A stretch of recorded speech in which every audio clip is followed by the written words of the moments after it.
Olá, meus amigos e minhas amigas, meus irmãos e minhas irmãs em Cristo. Hoje eu gostaria de tratar com vocês acerca de um tema muito intrigante, né?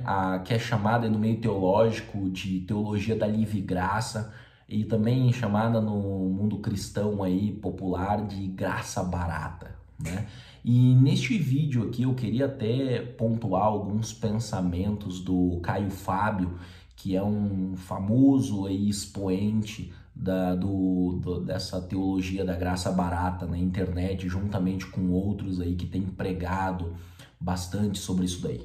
Quem acompanha o meu canal sabe que eu não costumo ficar gravando vídeos de refutação e essas coisas, não é muito do meu feitio.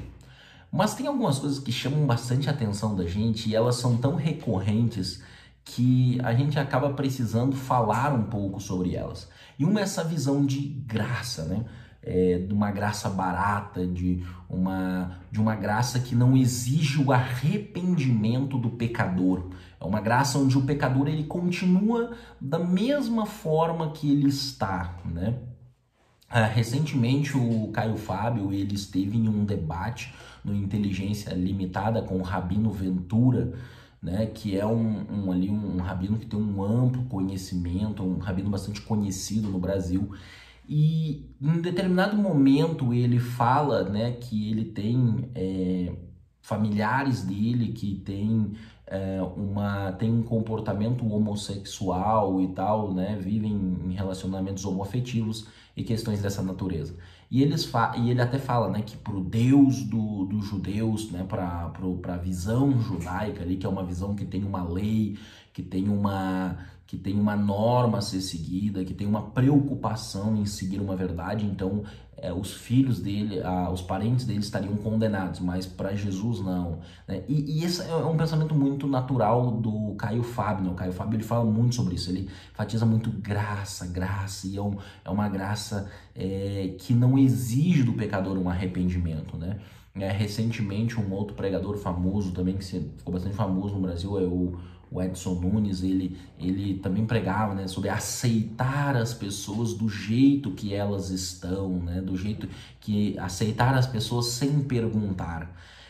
Queridos, é óbvio que quando nós estudamos o Evangelho, quando nós analisamos o texto bíblico, nós vemos um Jesus que perdoa, um Jesus que concede graça, que restaura o pecador, um Jesus que diz: vinde a mim, vós que estão cansados e sobrecarregados, e eu vos aliviarei.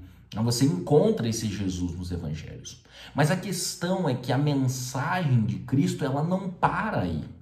Ela não para neste ponto. Se você olhar para alguns exemplos aqui que nós podemos dar, entre muitos que aparecem no Novo Testamento, tanto de Jesus, quanto no livro do Atos dos Apóstolos, quanto em Paulo, que é um dos autores que mais escreveu no Novo Testamento e que, diga-se de passagem, talvez seja o autor mais citado por este pessoal aí que defende uma visão de graça barata, uma teologia da livre graça. Você vai perceber que nem de longe eles pregam uma mensagem que leve o pecador a pensar que uma vez restaurado, uma vez justificado, agora ele não precisa assumir um compromisso, uma responsabilidade para com Deus e arrepender-se da vida que antes ele tinha, né? Nem de perto o texto do Novo Testamento dá a impressão de que a pessoa que aceitou a Cristo e foi justificada pela fé e remida pela graça, ela agora vai continuar a viver da mesma forma que ela vivia anteriormente. Então eu quero citar aqui alguns exemplos. Se você pega o Evangelho de João ali no capítulo 5, você tem o relato daquele paralítico que é curado por Jesus, né? Jesus cura o paralítico no sábado e tem todo um debate ali. Mas depois lá no verso 14 você vê que Jesus ele insta o paralítico para que o paralítico não volte a pecar. Ele diz: não peques mais para que não te aconteça algo pior. Se tu vai para um relato lá e é interessante, né, porque o discurso de Jesus, ele nunca é um discurso onde Jesus ele alivia para o pecador, ele alivia para quem que está seguindo ele.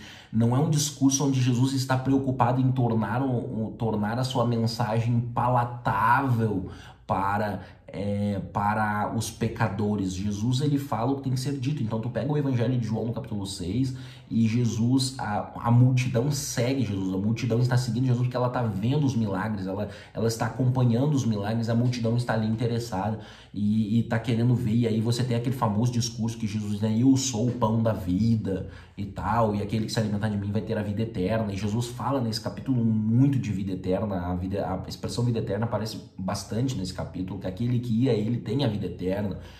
E aí, de repente, Jesus, nos versos ali 60 a 65, Jesus diz assim, olha, quem não comer da minha carne e não beber do meu sangue não herdará a vida eterna, né? E aí as pessoas olham assim, duro esse discurso, quem pode suportar? E diz que a multidão vai embora. E aí Jesus ainda vira para os 12 discípulos e diz assim, e vocês não querem ir também? Então você vê que o discurso de Jesus, ele nunca é reduzido. Jesus não está preocupado em dissolver o seu discurso, a sua mensagem para agradar os seus auditórios, para agradar aqueles que escutavam. Jesus pregava o que ele tinha que pregar. E quando ele percebe que a multidão está ali por puro interesse e não por um arrependimento genuíno, por uma transformação genuína, Jesus engrossa o discurso com eles. É interessante que João, no capítulo 2, tem um detalhe, tem uma notinha que João solta no capítulo 2, que eu gosto bastante, que ele fala assim, né, que as multidões seguiam a Jesus, mas Jesus não se confiava a elas, porque Jesus conhecia o que era a natureza humana. Então Jesus, ele nunca se deixou levar por isso, e a mensagem dele era o que era, e aí as pessoas precisavam se arrepender, né? Quando você vai para o Evangelho de João, no capítulo 6, você tem o famoso relato da mulher adúltera, naquele momento em que Jesus fala ali, né? Quem não tiver pecado, que atire a primeira pedra. Mas note que em nenhum momento Jesus, ele alivia para a mulher. Ele perdoa, ele restaura, mas ele vira para ela no verso 11 e ele diz para ela, vai e não peques mais. Então Jesus, ele não prega aqui, não tem uma mensagem, né, que seja agradável e palatável àquela mulher, né? Então ele orienta ela a abandonar aquilo dali, né? Vai e não peques mais, não segue nessa prática. Quando você pega o discurso de Pedro, aquelas 3.000 pessoas que se convertem no Pentecostes, Pedro diz, arrependei-vos. Então, o que é necessário? Arrependimento. E agora, pegando Paulo, que o pessoal gosta muito de citar, em Romanos capítulo 6, Paulo insta, dizendo assim, nós que fomos batizados, não podemos viver na prática do pecado, né? E aí ele fala, né? Porque anteriormente ele diz, né? Aonde abundou o pecado, superabundou a graça. Esse é um texto muito interessante de nós lemos. Abre sua Bíblia aí, você que está me assistindo, em Romanos, no capítulo 6. Esse texto é um texto muito importante para reflexão nesse sentido. O texto que nós mencionamos anteriormente está no capítulo 5, né? Onde abundou o pecado, superabundou a graça. Se você pega, por exemplo, aqui o verso 15 de Romanos 5, verso 15, diz assim, todavia não é assim o dom gratuito como a ofensa, porque se pela ofensa de um só morreram muitos, muito mais a graça de Deus e o dom pela graça de um só homem, Jesus Cristo, foram abundantes sobre muitos. Aí ele continua, o dom, entretanto, não é como no caso em que somente um pecou, porque o julgamento derivou de uma só ofensa para a condenação, mas a graça transcorre de muitas ofensas para a justificação. Se pela ofensa de um só, né, e por meio de um só reinou a morte, muito mais os que receberam a abundância da graça e o dom da justiça reinarão em vida, né, por meio de um só, a saber, Jesus Cristo. Aí ele fala que, se você olhar no verso aqui 20, ele diz assim, sobreveio a lei para que avultasse a ofensa, mas onde abundou o pecado, superabundou a graça. Então, onde abundou o pecado, superabundou a graça. Agora, note comigo o capítulo 6, o que ele fala, né? Que diremos, pois, porventura permaneceremos no pecado para que seja a graça de Deus mais abundante? E ele responde: de modo nenhum. Como viveremos ainda no pecado, nós que para ele morremos? E ele vai falar: ou porventura ignorais que todos nós que fomos batizados em Cristo Jesus, fomos batizados na sua morte, fomos, pois, sepultados com ele na morte pelo batismo, para que, como Cristo foi ressuscitado dentre os mortos pela glória do Pai, assim também andemos nós em novidade de vida. Então você vê, Paulo, ele fala, né, onde abundou o pecado, superabundou a graça. E ele questiona: então quer dizer que nós vamos viver em pecado para que a graça de Deus seja manifesta, para que ela seja abundante? Aí Paulo diz: obviamente que não. Né? Porque nós que nascemos novamente, nós não vamos fazer isso. Então você vê que o Paulo, que é tanto usado para defender essa teologia da livre graça, de uma graça barata, o próprio Paulo, ele não exortava ninguém a isso. O Paulo diz assim: olha, gente, de fato, onde abundou o pecado, superabundou a graça. Mas veja, não vamos continuar pecando agora porque a graça de Deus existe na nossa vida e é uma realidade na nossa vida. Então, quando você olha para os evangelhos, você olha para o texto do Atos, você olha para o texto das epístolas paulinas, o que você percebe é uma mensagem de graça, de justificação, onde o pecador, né, como Paulo fala lá em 2 Coríntios, capítulo 5, verso 18 a 21, né, que Deus estava em Cristo reconciliando consigo mesmo o mundo. E ele fala no verso 21, um texto que eu gosto muito, que ele diz assim, né, que aquele que nunca pecou, Deus o fez pecado para que nós fôssemos feitos justiça de Deus. Então, é a famosa justiça imputada, né? Então, nós não somos justos por nós mesmos, né? Isaías, capítulo 64, verso 6, diz, né, que a justiça do homem são como trapos de imundícia. Então, o homem, ele não é justo, ele é pecador, ele é corrompido, aí Deus vem e põe sobre ele a justiça de Cristo, justificando o homem. Né? E aí você tem a questão da justificação pela fé. O homem justificado pela fé é regenerado pela graça, é salvo pela graça. Ok, mas em nenhum momento esta ideia de justificação pela fé e salvação pela graça dá a impressão de que o pecador pode continuar como ele está após isso e que Deus aceita qualquer um de qualquer jeito. Se você pegar o texto de 1 Coríntios, lá capítulo 6, Paulo diz assim: ou não sabeis que nem efeminados, nem roubadores, nem adúlteros, nem beberrões e tal, herdarão o reino dos céus. Aí ele completa: mas tais fostes alguns de vós, mas vós fostes lavados, vós fostes purificados, e aí ele vai falar que foi pelo Espírito Santo. Então você nota, né, que há uma transformação. Então, assim, vocês foram isso, mas agora vocês foram lavados, justificados e transformados pelo Espírito Santo.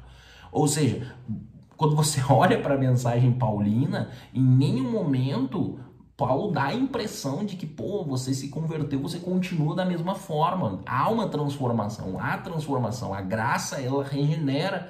Em Efésios, no capítulo 2, verso 2 a 8, quando Paulo ele diz ali, né, que pela graça sois salvos mediante a fé, isso não vem de vós, isso é dom de Deus. Mas no verso seguinte ele já diz que o homem ele foi transformado e salvo pela graça para boas obras. Então há uma mudança na conduta pecaminosa do indivíduo. E tem um livro que eu li há algum tempo atrás e até recomendei, eu até dei de presente para um professor de teologia meu na época, que é esse livro aqui do Wayne Grudem, A Teologia da Livre Graça, do Wayne Grudem. E o Wayne Grudem, quer dizer, ele tem algumas coisas bem interessantes nesse livro, e ele vai falar exatamente um pouco sobre essa questão, né, de uma mensagem que não chama o pecador para o arrependimento. Não fala uma mensagem que não fala para o pecador. Até tem um texto aqui que o Wayne Grudem fala, eu quero pegar aqui para mostrar para você. Só um segundo aqui.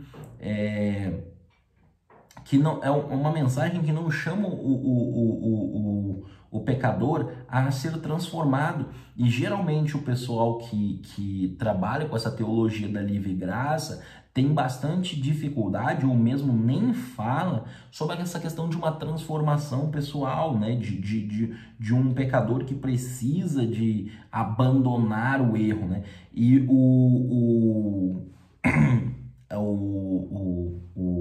Wayne Grudem diz o seguinte: no evangelismo, As mensagens evangelísticas, de forma geral, devem evitar quaisquer exortações ao arrependimento como uma decisão interior de afastar-se do pecado. Então aqui ele cita, né, que nas mensagens evangelísticas dessas pessoas, né, se evita falar exatamente de exortação ao arrependimento, onde a pessoa abandona o pecado. E por isso você tem essas falas, né? Não, porque na visão do Antigo Testamento, na visão do judaica, na visão israelita, então, se a pessoa ela era homossexual, se a pessoa era aquilo, era aquele outro, ela estava condenada. Não, mas na visão de Jesus é diferente. Jesus, ele aceita, ele perdoa e pronto, já era. É por isso que você tem esse tipo de fala. E aí o Wayne Grudem, ele ainda vai dizer assim na página seguinte: ao advertir pessoas que insistem em condutas pecaminosas, ou seja, ele está falando aqui de outra característica da teologia da livre graça. Ele diz assim: a conduta pecaminosa de um cristão professo não deveria, em geral, ser usada como base para alertá-lo de que talvez não seja salvo. Então, o que o Wayne Grudem fala? Outra característica dessa teologia da livre graça é o seguinte, que a conduta pecaminosa de um cristão ou de uma pessoa que se arrependeu, ela não deveria ser apontada, porque isso não indica que essa pessoa está perdida, que essa pessoa vai se perder ou que talvez ela não seja salva. Afinal de contas, a situação dela já está garantida com Deus. Então, nós percebemos que essa teologia que eles apresentaram por Caio Fábio e outros expoentes famosos, ainda que eloquentes, ela não é bíblica. Tem um livro muito interessante que eu até recomendei outro dia no Instagram, que é esse livro aqui do Rodrigo Bibo, O Deus que Destrói Sonhos. E o Rodrigo Bibo, ele fala muito, né, dessas características do cristianismo moderno, onde as pessoas querem um Deus abençoador, elas querem o Deus que traz coisas boas. É um cristianismo meio místico. E de fato, o cristianismo do Caio Fábio, ele é místico. O Jesus, ele é meio místico. Ele não é um Jesus que ele é Senhor, ele não é um Jesus... Ele é um Jesus meio místico que perdoa, transforma e guia. Existe todo um tom místico em torno disso daí.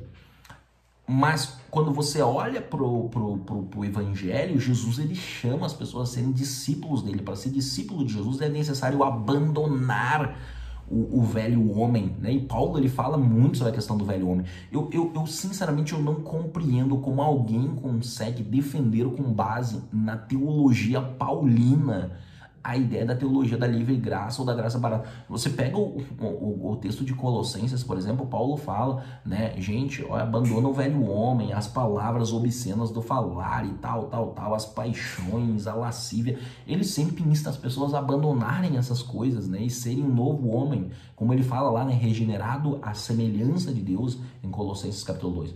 Mas as pessoas conseguem enxergar em Paulo uma base para dizer que não, que na verdade Deus perdoa, Deus é graça, e assim, amigo, continua do como você tá, segue, Deus não vai te condenar independente das práticas que tu tem, porque isso daí na verdade é uma visão religiosa, não? Eles gostam muito de colocar essa coisa da religião, né? Essa coisa de dizer, olha, não faça isso, isso é coisa da religião, Jesus não, Jesus tá além disso. Então, que é uma visão muito rasa, muito superficial, né? Tem um outro texto, um outro livro que eu recomendo bastante para vocês, tem no Kindle também, que é o livro O Custo do Discipulado, do Jonatas Madureira. E uma das coisas que o Jonatas Madureira pontua ali no livro dele, O Custo do Discipulado, que é muito importante nós termos, é o seguinte, né? O verdadeiro discípulo, ele segue a Cristo como Cristo quer ser seguido, não como ele acha que Cristo quer ser seguido. O problema hoje é que no mundo cristão, as pessoas elas querem um Deus abençoador, né? Um Deus que é o cara lá de cima, né? Da famosa música da Xuxa.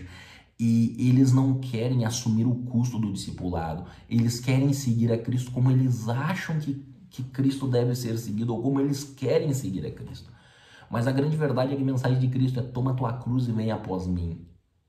Essa mensagem em nada tem a ver com o que essas pessoas têm pregado. Então, queridos, como eu falei, não é muito do meu feitio vir aqui gravar vídeo de refutação, mas eu tenho ficado incomodado com algumas dessas falas, sabe? Porque elas não representam o que está no texto bíblico. Então você que está assistindo esse vídeo, comenta aí embaixo o que você pensa, se você gostou, curta esse vídeo, Continue estudando as Escrituras para que você seja um discípulo que segue a Jesus como Jesus quer ser seguido, tá certo? Abraço, até o próximo vídeo.